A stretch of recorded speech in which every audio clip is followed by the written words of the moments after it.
You're listening to the Fringianity Underground podcast. Fringe topics with a Christian point of view. Now here's your host, Leo Rutledge. Hello. This episode is going to be dedicated to analyzing the strange and mysterious demonic imagery of H.R. Giger and his influences in the world today. And it also will analyze this, because of his artwork has a lot of black, shining, nasty, almost like just this soot over everything. So I'm going to kind of get into this black soot or goo or slime or whatever this is. It sounds funny, but there's this real stuff out there. And that also appears in many movies as well. So I'm going to analyze all of this over the course of this episode. So with that, let's begin the show.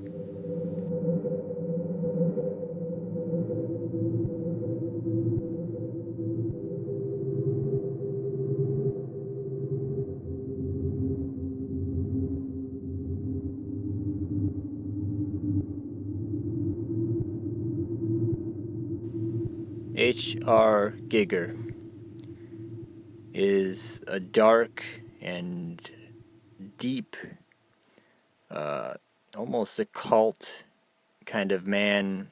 He's an artist, a creator, but what he creates is pretty much the most,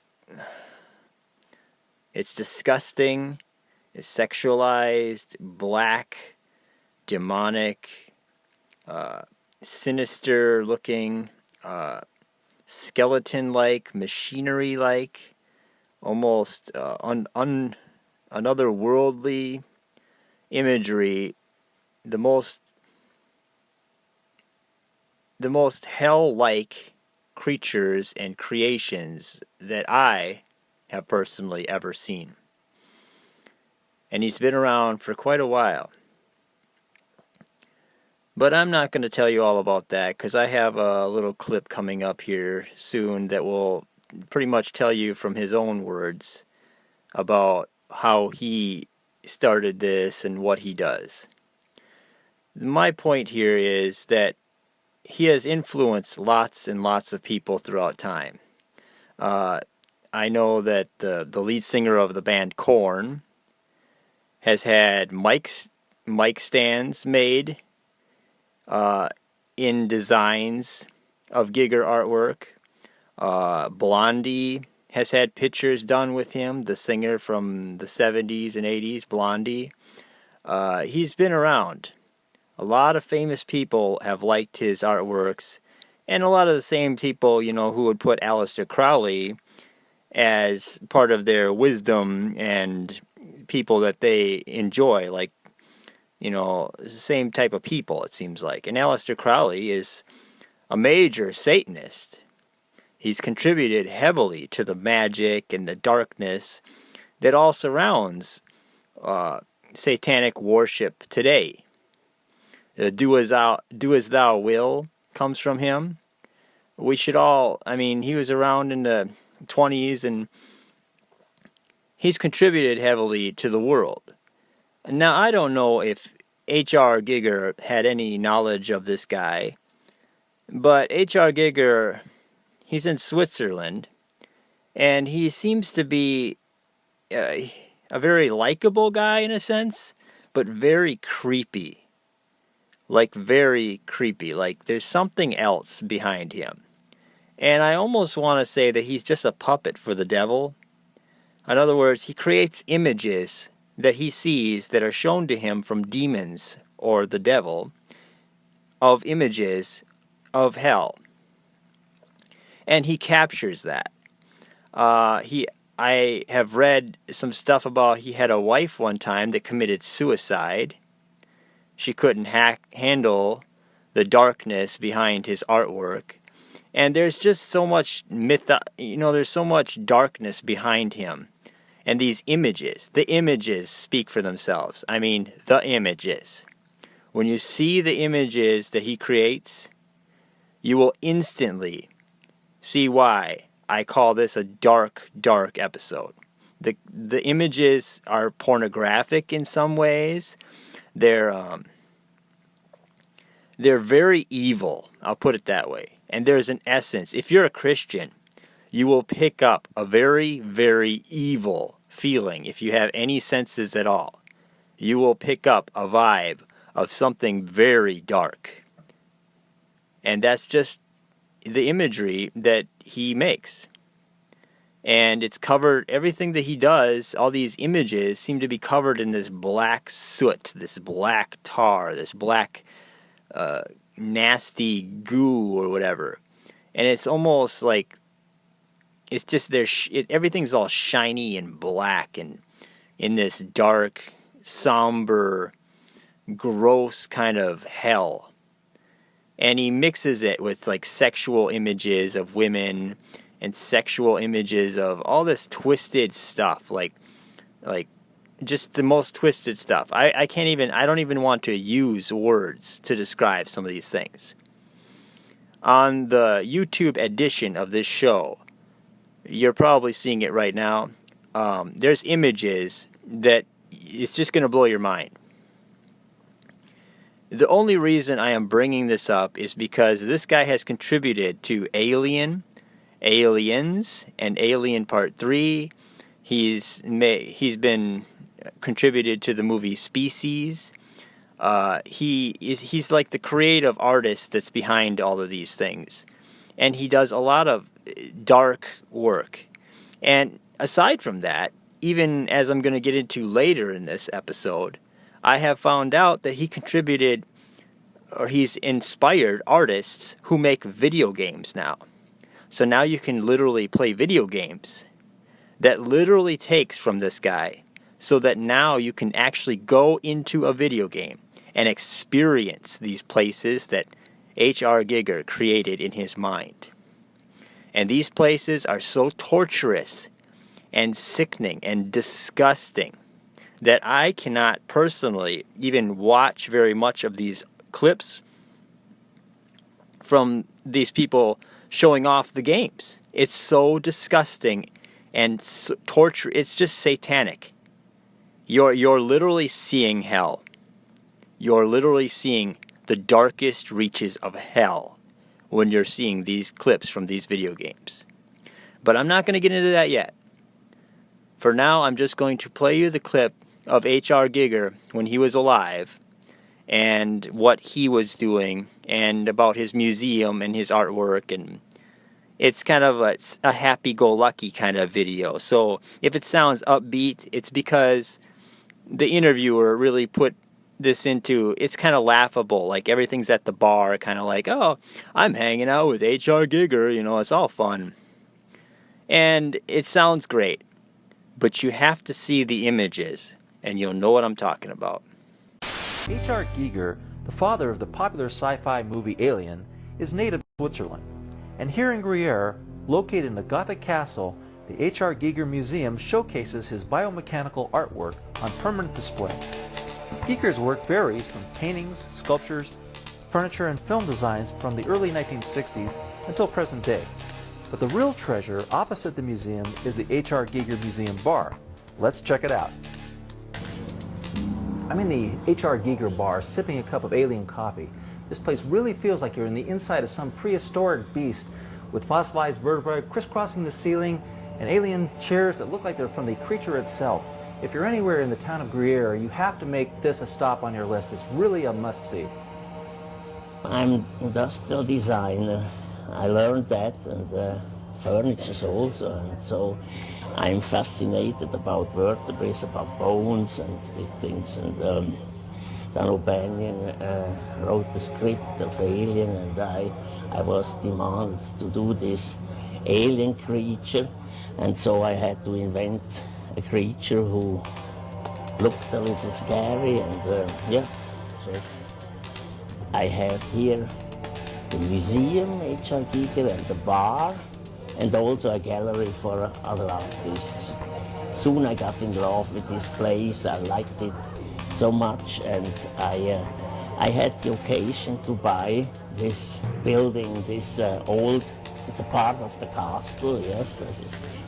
And I found that could be a wonderful place to have my babies, my paintings here. Your name is? My name is Giger, H.R. Giger, and I have here the museum, H.R. Giger, and the bar, and also a gallery for other artists. Why did you decide to put this here? Yeah, that accidentally, I don't know, I had my first show in the chateau, on the top of the hill. It was in 1990 that I found this place, and they invited me to have a show, and soon I got in love with this place. I liked it so much, and then after a few years I had the occasion to buy this building, this old, it's a part of the castle, yes. And I found that could be a wonderful place to have my babies, my paintings here, and so it happened. And since 1998, we have, Carmen and I, we have this museum, and I'm very happy to have that. And I mean, that was always something I was looking for. And the bar, I finally, a little later on, I made the design for the bar and everything, and so I think we still can do something. I don't know, they want here to do a fountain, perhaps, of me, I have one in Zurich, a fountain, and could be a... For people who've never been here, what is this bar? What is it? Yeah, sometimes people think that that's something to be horrified or so, but I don't think so. Everybody who comes here, they like it, and they feel comfortable and good. And is this supposed to be what, the inside of a creature? I don't know. It could be inside of something like a skeleton or something, or vertebrae or whatever it has. I'm fascinated about vertebrae, about bones and these things, and yeah. How did you get the idea for the alien creature and the vertebrae? How did that? Yeah, that was a demand. I mean, that was a film had to be done, and Dan O'Banion wrote the script of Alien, and I was demanded to do this alien creature, and so I had to invent a creature who looked a little scary, and yeah. So it came. Do you have any inspiration for that, or? I don't know. I'm industrial designer. I learned that, and furniture also, and so, and then, yeah, that was very normal. It came like that. Later on, I was doing my art. I'm doing my paintings, and. So people who've never been here. Yeah. Why would they want to come and visit? Say. Yeah. I mean, if I have some people they want to see my work, then I send them to Gruyère. It's the French part of Switzerland, and. Can you tell me your name, please, and spell your last name? Yeah, my name is Carmen, and I'm Swiss Spanish, so it's Scheifele de Vega, but now married to him since almost 4 years now. 4 years. How did you two meet? Well, a long time ago. It's about 22 years ago through a friend of ours. Yeah, but we knew each other for 10 years before we started something. And did you know about the Alien movies and all that when you met? Well, I had a poster at the age of 17, but I never knew who it was, who had painted it, and then many years later, I got to know him, and I realized, and yeah, but no, I just loved that poster, but really wasn't too much interested in getting to know a bit more then, from... What did you think of the work when you came and saw all this? I love it. What did you think of it? What do you like best about it? Well, I mean, the spell is, of course, the temple. Yeah, it's, I think his main work. and the picture from Emerson, Lake and Palmer, which I had as a That was poster. her initial thing, yeah. Yeah, the first I got to know from brain salad surgery. Yeah. Yeah, you must know it. It's a woman like this, and it was a double cover. You know, it had like a death skull, and then you could open it, and then there was this very, very famous picture. Yeah. So, yeah, but I mean, it's really difficult because he has so many directions, you know. I mean, it's pretty difficult to say which one you like best. So, are there exhibits that travel around Europe, and where would people find these? Yeah, now we have one in San Sebastian, but it's always like really major exhibitions in museums, like we had it in Paris, in Prague, in Spain, in Vienna, and yeah, it's just, and Frankfurt, in the film museum in Frankfurt, so it's just traveling. It's always changing a bit the what is inside the exhibition. But and what sort of reaction do people see when they first see the work? I mean, what kinds of responses do they get? well, many people already know the work when they come into the museum, but what is fascinating to see is that some women, they really don't like it when they see it in the books, you know, but as soon as they are in the museum, it changes. I don't know whether it's because, I was thinking perhaps it's because of the light, because the museum is dark, so you see more the bright parts of the pictures, yeah, which is the female usually, and the female is very majestically done, yeah. So it's usually, they really start to see the beauty in his work, less than the horror that is the most palpable thing when you see it. Do you have a favorite alien of all the ones that he's created? Well, number one. Number yeah. one. Okay. Sure, yeah. One final question for Mr. Giger. Do they mostly come at night?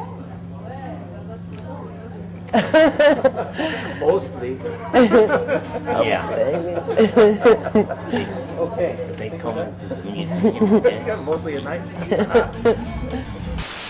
Okay, so that's H.R. Giger, and that's him talking about his museum and all his art and his high-class society where he, you know, satanic artwork and satanic imagery and pretty much hell is celebrated in kind of a cool barroom kind of way with high society where everybody just like, it's cool, you know, it's just artwork, you know, it's invigorating. It's got a lot of sexual tones, or the women are being used in strange and sexual ways, and even little children in some way, some of the pictures, and very pornographic kind of imagery all over the place. But whatever, we don't see that. We just see the beauty in this dark, pitch black, nasty looking imagery. So anyway, with that, I'm going to get into this black stuff, this black goo, and I'll play a little clip of something I found on YouTube. I'm not sure if everything that they talk about here is actually fact. I'll leave that up to you. Research this, please. But I do know that this stuff has rained on cities, and also the monuments in DC seem to have this black stuff growing on them now. And I don't know if that's tied to this black goo, but it's very creepy. And also, halfway through this episode, I took a break and I went off and did some stuff and listened to Justin Fall from the Fourth Watch. And he actually had an episode, which is ironic, on this black goo. He had talked about this black goo slightly. Not very much, but slightly. So it's ironic how we're all kind of thinking the same way. And he's another Christian podcaster. So I would definitely advise checking that out. So anyway, I'm going to get into this black goo. I'm going to play you a clip of this analysis of it and strangeness behind this. It was the world's most mysterious substance. It's living, intelligence, demonic, and it's a living crystal, which is also found in rainwater in Germany. The water was examined and found to contain this black goo. The biggest deposit in the earth is found in Paraguay. It must be more than coincidence that the Bush family has bought acreage of land there to build their villa. And even more freaky is the fact that Angela Merkel, the Chancellor of Germany, has bought land to build her villa right next to the Bush's villas in the Paraguay deposit of the Black Goo area. Very strange indeed. Also, this black goo seems to be living. When it's kept in a box, it seems to be asleep. It's silent. It's like a little hamster that's sleeping. You can see it's alive because of the way it's somehow moving. When you have two boxes in the same room, they seem to feel the presence of each other, and they strive to reach each other. If they cannot reach each other, they start shaking the box, trying to get one to the other, to come close to each other. They're liquid crystals, and they seem to have intelligence. This black goo has been found in the rainwater of Germany. This is black goo crystal extracted from World War II SS black stones. These are the black stones that are very similar to black stones that have been used in pagan rituals, in even the black stone that is found in the Kaaba in Mecca. In the past, these black stones were used by witches, pagans. Human sacrifice was performed on them, infant sacrifice on these black stones. And one such stone, as we said before, is located in the Kaaba in Mecca, where Muslims have pledged to make at least one trip in their lifetime to the Kaaba.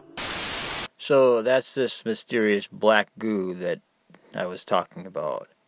Now, I don't think that I'm not sure if this black goo is really tied to anything that H.R. Giger was doing, but it seemed like there's always this slimy, black, sooty, gooey stuff on everything. Like Alien. If you watch the movie Alien, in every one of them, there's always this black slime that just is caked on everything. It's just this goo. And it's just this... It just adds to the scariness of the situation. And it's almost like this slime from hell. But getting into movies and stuff that have been affected with this, I mean, there's movies with this black goo in it. The movie The X-Files, the first X-Files movie, has a boy, he falls in some kind of a hole. He breaks through something into this hole. And then he looks up and you see this black goo go to his feet, and then all of a sudden you see it go up his body, basically under his skin, and then it goes into his eyes, and his eyes turn pitch black. And then at the beginning of the movie Prometheus, the recent, not too long ago this film came out, at the very beginning of it, the engineer, which is an alien, supposedly, according to that movie, our creators, were on this earth before the humans, and one of them takes this little cup with this black goo in it, and he drinks it, and it dissolves his body, and he falls into the river and the water, and just basically kind of hinting that his DNA became us, you know, kind of thing. And so that's kind of strange. And then also the movie Lucy with Scarlett Johansson also has this, she basically turns into a black goo kind of computer, like transhumanism kind of thing, where anything that she thinks is literally becomes a reality kind of thing. It's really creepy. And that also kind of gets into this, it's like the computer mind or something, the world mind or something that she bonds with. It's really creepy stuff. And also recently, Star Trek Beyond even has this black goo in it that actually will like destroy everything that everyone's going to breathe in, and it just dissolves them. But also, like, Spider-Man had Venom, this character, this comic book character that was basically this slime that went up your body and it made you have powers like Spider-Man and stuff, and it basically became a symbiosis like suit that was over his body, and it's the black Spider-Man costume. But it was alive, and it basically turned into this demonic kind of creature and he tried to get it off. He's pulling it off, and it's going back on. It's in the third Spider-Man, the original, the first three Spider-Man movies at the third movie. It's not the best movie, but it's in it, and that's Venom. And I mean, the name Venom, I mean, think about that. It's obvious that it's a dark, not such a good thing. But it's there. I mean, and then this black goo rain that has happened in the past. It's just all these things. And even back in the 80s, I remember a movie called Night of the Creeps. Yeah, maybe I'm just getting old or something, but I remember this movie that it's called Night of the Creeps, and there was these little black slimy things, and they would go down people's throats, and they'd turn them into zombies, basically. And also the movie the Blob, even. Now that wasn't a black thing, but it was a slimy ancient thing that supposedly had been around since the dawn of time, and it basically was toxic like acid, and it would just eat people. And it's kind of similar to what, like Star Trek Beyond, this black stuff that would literally eat people alive, and it keeps going back. It reminds me of that Prometheus movie, because in that movie there's several points where this black stuff is in a canister, and just one drop is like it's alive, and it's very creepy. Now that I basically told you about this black goo, I'm going to really tie it all together now, because this black goo it seems like dread, living dread. That's the way it sounds to me. So it goes on now to be, H.R. Giger created all this artwork and all this imagery, right? And now people have taken that and they've made it into their own kind of thing. But it still looks like the H.R. Giger type of artwork. And now that we have technology, there's video game designers that have gotten a hold of this and basically built a world around this. And now there's video games that are coming out. There's 2 of them that I've found that just sicken me. I can't even watch through these videos completely. I just can't. It's so disgusting and gross, and it's just like you're in hell. I mean, the deepest pits of hell. Not just like, little devils and no, this is like disgusting internal guts and gore and demons and babies being murdered, kind of just the most sickest stuff. And this is in video games now. The recent Doom video game that came out, yeah, I know, Doom. We all know that that's not exactly the most, heavenly Christian type of game. But the recent one, the newest one, is so realistic that I can't even imagine playing this game. I've watched videos. It was on Conan even. Conan O'Brien. They had them playing the video game on there. It's insane. And it's like people don't connect and go, holy crap, this is too real, It's like it's like they're desensitized, and that's what they are. They're clearly desensitized to this stuff. So what happens is now these computer games, or these, I don't know if they're computer games, I think they're either Xbox One or PlayStation 4 games, but they're basically the most evil type of games. The game that I'm going to talk about here first is the game Agony. That's what it's called. I don't know if it's PC, Xbox One, or PlayStation 4. All I know is it's a playable thing, and you can watch a video of it on YouTube. It's very disgusting. I'm not kidding you. Some of the images are disgusting. You will not believe these images, that this is in a video game, and you're literally walking through hell, and it's so evil and disgusting. It's dread. It's just torturous. It makes perfect sense why the game is called Agony. And there's just the most horrible things. It's like there's no hope. And that's basically what the game does. It takes away your hope. It takes away you're just immersed in this world. And it looks like it's going to be a VR game eventually too. That's the way I think I've seen an image of it becoming a VR thing. So I can't imagine somebody putting virtual reality on and actually immersing their whole body into this. But that's where the beast wants us. The beast wants us immersed in his world. And then the next game is called Scorn, and it's an exact duplicate. Like, basically, it's exactly a creation of H.R. Giger's alien kind of world, and it's basically made a reality. You're walking, and everything is just goo. It's just this nasty, sooty, dirty, dark and grayish, blackish, shiny black, dark environments with, like, guts, kind of, it's like a first-person shooter. And the gun in it is even kind of, it looks like some kind of rib cage, kind of, it's just disgusting.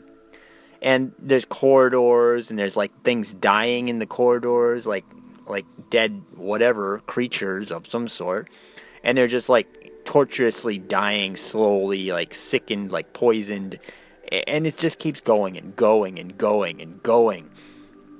And it's just this dimly lit world where you never actually see the sunlight really. It's all cloudy darkness, just dread.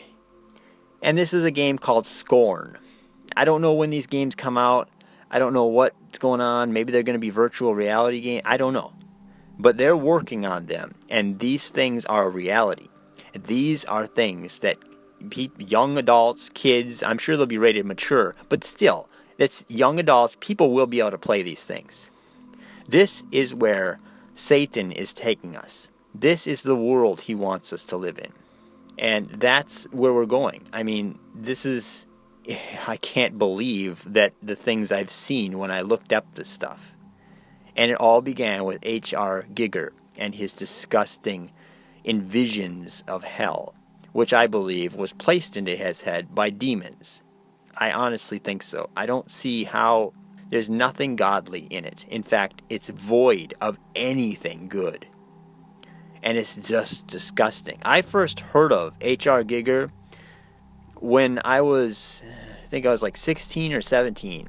I remember there was a bookstore, and I went to this bookstore, and I used to look through all the art books, because I used to be a painter. I used to do paintings and really abstract kind of stuff, and try to mimic other artists that were very dark, and because I wasn't a Christian, and it was really dark and creepy stuff I used to try to mimic. And, of course, I was into Marilyn Manson and stuff like that back then, and just twisted stuff. And I know I was wrong, whatever. But, of course, I wasn't a Christian. I wasn't a full-blown one. I knew of Jesus, but I didn't know quite the whole thing, you know. And I just remember I found this H.R. Giger book. And I just remember, because back then I thought, oh, all artwork is just, it's just a tool. It's not really evil, inherently.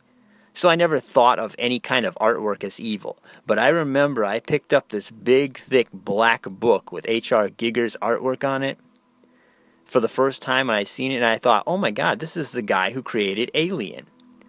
So that's the first thing I thought. I'm like, oh, I like the Alien movies. Those are scary, And then I opened the book up. And the more I looked, and I paged through this book, in this bookstore, I was more and more disgusted. And I was not really a good Christian at that time. I wasn't really a Christian at all. And the more I looked through it, the more I got this feeling of darkness, dread, just the most evilest, satanic, just evil. And it was a spirit of darkness. Now that I've gotten older and I've realized that Christ is the only light of the world, and the only savior that we have, the only chance we have to get out of this darkness in this world. And now that I know all that, I look back and I go, oh my God, I was feeling the spirit of darkness come over me. I was seeing literally hell, it just coming into my eyes, like through the gates of my eyes. And it was opening up. Just looking at these pictures, there's so much content in one picture that you can't take it all in. It's like almost pornography. It's almost like demonic drawings of devils and creatures that you could never imagine.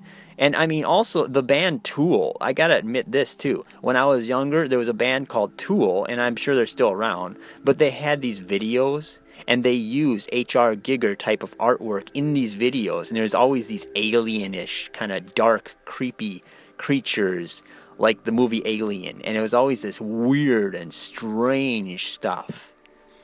And it was just the creepiest, weirdest, left you without a soul kind of imagery.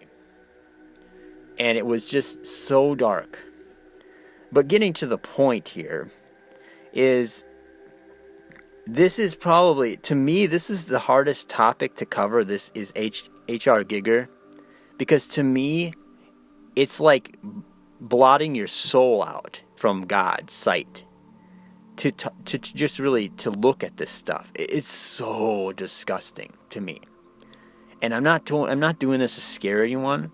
And I'm not doing this to bring fear or anything to anybody. I'm doing this to expose this, because this is the future.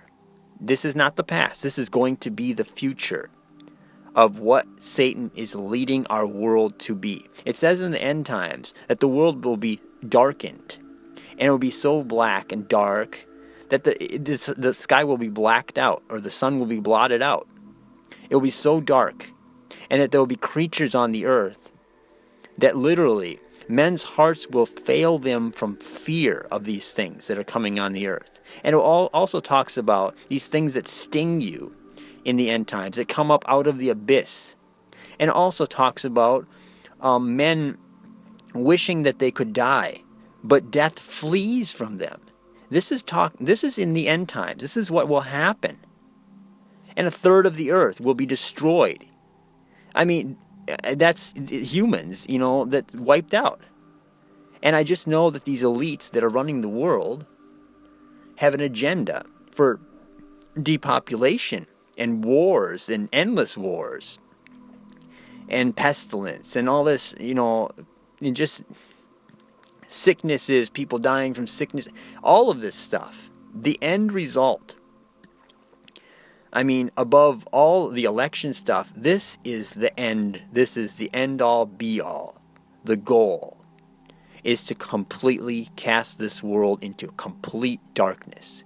And when I look at this H.R. Giger stuff, I start to go, oh my God, this is going to be the future. These creatures that are in that book could be the creatures that come out of the abyss. Because I don't believe that these ideas just came to his head, I'm going to create these bizarre, twisted creatures. No, I think he was being shown hell. And I believe that he is showing you the things that want to come up out of the ground. And this black goo could be the beginning. I don't know. I'm not trying to make a good episode of science fiction here that's really creepy. I'm actually trying to tell you that the end result that Satan has, the end game, is so dark, it's so black, that we will not want to be on the earth. We will wish that we were not on the earth in this time. But also, now that I've told you about all this darkness, I want you to know that Jesus Christ is the only way out of this. It says in Matthew 16:25, "For whosoever will save his life shall lose it, and whosoever will lose his life for my name's sake shall find it." It's talking about Jesus' name's sake. "And the least of these shall be the greatest of these in the end." So the most humble, the most kind, the most peaceful, those who make peace, those who help the poor and do all the things in Jesus, who believe in Jesus, will be rewarded in the darkest time. There will be this light. And that's the most wonderful thing, is in all of this darkness, all of this sickness that I've talked about, when the world is blackened and darkened out, and there's no light, it says that Jesus will be seen all across the sky when he comes. Every eye will see him. The world has to be pitch black in order for that to happen. Every eye will see him coming in the clouds. So that means there's going to be great darkness. But what he will bring is a new heaven and a new earth. But you have to believe in Jesus Christ. You have to believe that Jesus was the Son of God, and that he came down into a human body and died on a cross and was risen from the dead after that. and went back into heaven to make a place for his people, the ones who believed in him. And I believe in this more than ever before, just from the things I've seen in the past couple years even. The more I see, the more darkness I see in this world, the more I know that the light is totally real. And these evil people in this world that want darkness and destruction, they're fighting because they know that Jesus, it's only a matter of time, that Jesus, before he comes, and they cannot win the battle. The battle is already won. And Jesus is sitting outside of time. And when this all ends, he will be the one who won. So I know I've talked about a lot of dark stuff here. I mean, this was a hard episode for me. And the images are just so dark and so evil. But in the end, after we expose the works of darkness, as the Bible tells us to, there is always the light. The light always exposes the darkness. And when the light comes, the darkness flees from it. And the same goes for when Jesus, the light of the world, comes. So that's what we need to be looking for, is Jesus Christ, the Son of God, the only one who is the mediator in heaven between heaven and man. And he is the only way. It's the only way. Straight is the gate, and narrow is the way that leadeth unto life, and few there be to find it. Few there be that find it. The road to life. So please, after all this darkness and all of this stuff I exposed, I'm trying to point out that get on the narrow path that leads to life, not to death. So with that, that's all I have for you on this episode. Also, subscribe to the YouTube channel, and also please leave reviews on iTunes or Spreaker or wherever you hear this. Thank you. Thank you for checking this out.